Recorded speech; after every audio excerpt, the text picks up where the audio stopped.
In the verses 1 to 18 of Surah Yusuf, Allah begins by mentioning the mysterious letters Alif Lam Ra, and then states that these are clear verses of the book that explain the truth. Allah tells that the Quran has been revealed in Arabic, so people can understand it clearly. Allah also says that He is telling the Prophet Muhammad the best of stories through revelation, because before receiving this revelation, the Prophet did not know these events. The story begins when Joseph, tells his father, Prophet Yaqub, Jacob, about a dream he saw. 11 stars, the sun and the moon were bowing down to him. His father immediately understands that this dream has a great meaning and future significance. Therefore he warns Yusuf not to tell his brothers about the dream because they might become jealous and plot against him, since Satan is a clear enemy of human beings. Prophet Yaqub also tells Yusuf that Allah will choose him, teach him the interpretation of dreams and complete his blessings upon him and the family of Yaqub, just as he did with their forefathers, Ibrahim and Ishaq. This shows that Yusuf will have a special role and great honor from Allah. Allah then says that in the story of Yusuf and his brothers, there are many lessons for those who reflect. The brothers of Yusuf were already jealous. They complained that their father loved Yusuf and his younger brother more than them, even though they considered themselves stronger and more deserving. Because of this jealousy, they wrongly assumed that their father was mistaken in his preference. Their jealousy led them to discuss harmful plans. Some of them suggested killing Yusuf, while others proposed sending him far away so that their father would focus his love only on them. They even convinced themselves that after committing this sin, they could later become righteous. However, one brother suggested a less violent plan. Instead of killing Yusuf, they should throw him into a deep well, where passing travelers might pick him up. The brothers then went to their father and tried to persuade him to let Yusuf go out with them to play and enjoy himself, promising that they would protect him. Prophet Yaqub was hesitant and worried. He said it would make him sad to send Yusuf with them, and feared that a wolf might eat him while they were careless. The brothers insisted that since they were a strong group, such a thing would be impossible. Eventually they took Yusuf with them and threw him into the bottom of a well, carrying out their plan. At that moment, Allah reassured Yusuf through revelation that one day he would remind his brothers of what they had done, while they would not realize it. This was a promise that Allah would protect him and that the truth would eventually come out. Later that night, the brothers returned to their father crying falsely. They claimed that they had been racing and left Yusuf near their belongings and that a wolf had eaten him. To support their lie, they brought Yusuf's shirt with fake blood on it.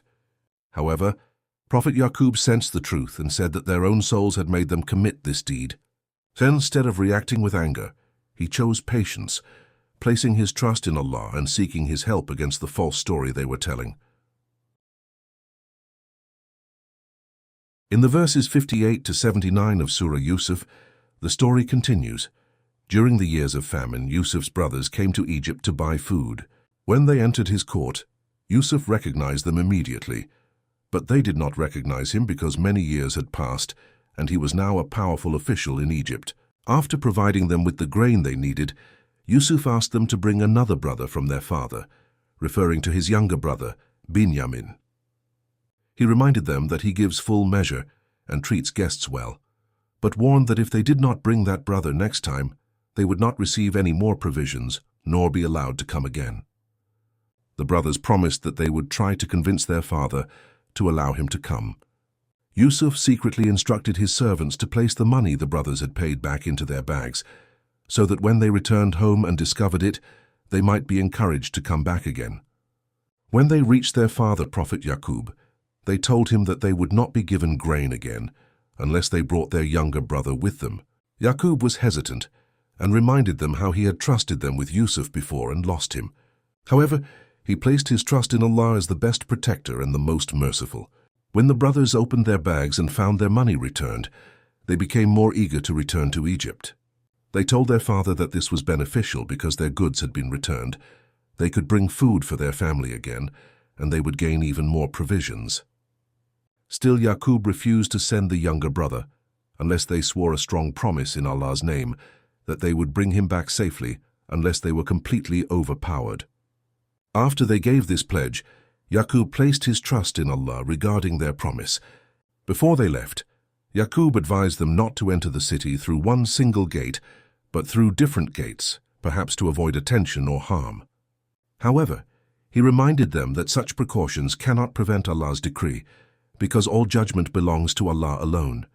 When they entered Egypt as their father advised, it did not change Allah's plan, but it fulfilled Yaqub's concern. Yaqub had knowledge given by Allah, though most people do not understand such wisdom. When the brothers returned to Yusuf and brought their younger brother with them, Yusuf privately welcomed him and revealed his identity to him, saying, "I am your brother, so do not grieve over what they used to do." After preparing their provisions again, Yusuf arranged a plan. The king's drinking cup was secretly placed in his younger brother's bag. Then a caller announced that the caravan had stolen the cup. The brothers were shocked and insisted they had not come to cause corruption and were not thieves. The officials asked what the punishment should be if the thief were found among them. According to the brothers' own law, they said that whoever was found with the stolen item should remain as the penalty. The search began with the other brothers' bags and finally reached the bag of Yusuf's younger brother, where the cup was discovered. In this way, Allah's plan allowed Yusuf to keep his brother with him, because under the king's law, he could not normally detain him unless Allah willed it. This also showed that Allah raises people in rank according to His wisdom, and above every person of knowledge is the one who knows everything. When the brothers saw this, they tried to defend themselves, but also said that if this brother had stolen, another brother of his had stolen before, referring to Yusuf. Yusuf kept his feelings hidden and did not reveal the truth to them. Instead, he calmly told them that Allah knew the reality of what they were claiming. The brothers then pleaded with Yusuf, explaining that the young boy had an elderly father who loved him deeply, and they asked that one of them be kept instead of him. However, Yusuf refused, saying it would be unjust to punish anyone except the one in whose bag the cup was found. The verses 80 to 98 of Surah Yusuf explains, when Yusuf refused to release his younger brother after the cup was found in his bag, the brothers became hopeless and moved aside to discuss the situation privately. The eldest brother reminded them that their father had taken a solemn promise in Allah's name that they would bring the younger brother back safely, and he also reminded them of how they had previously failed with Yusuf. Because of this guilt, he decided that he would not return home until his father allowed it, or until Allah judged the matter. He told the others to return to their father and explain that the younger brother had been accused of theft and that they could only testify to what they had seen, since they could not know the unseen. They also told them to confirm their story by asking the people of the town and the caravan they had traveled with, assuring that they were telling the truth.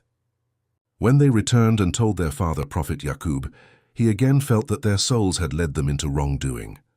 However, he chose patience, hoping that Allah might one day bring all of his sons back together, because Allah is all-knowing and wise. Overwhelmed with grief, Yaqub turned away and cried out in sorrow for Yusuf. His grief was so deep that his eyes became white. He lost his sight from sadness. Yet he continued to suppress his pain within himself. His sons told him that he kept remembering Yusuf so much that it might make him ill or lead to his death. Yaqub replied that he only complained of his sorrow to Allah, and that he knew from Allah something they did not know. Despite the years that had passed, Yaqub still had hope.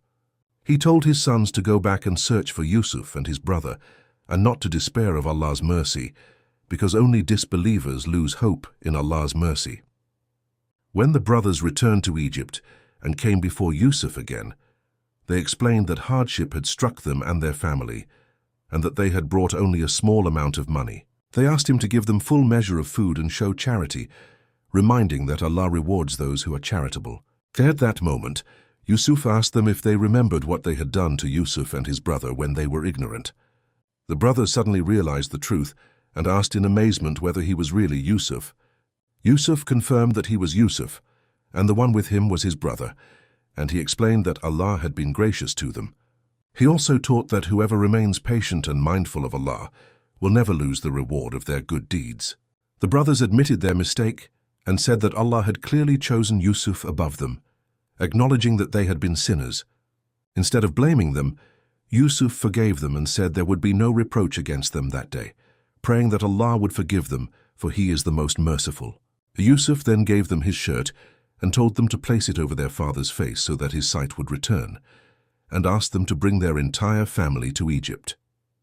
As the caravan carrying the shirt departed, Yaqub sensed something, and said that he could smell the scent of Yusuf, though others thought he was mistaken because of his long grief. When the bearer of the good news arrived and placed the shirt over Yaqub's face, his eyesight immediately returned. Yaqub then reminded them that he had told them he knew from Allah what they did not know. Finally, the brothers asked their father to seek forgiveness from Allah for their sins. Yaqub promised that he would ask his Lord to forgive them, for Allah is the forgiving and the merciful.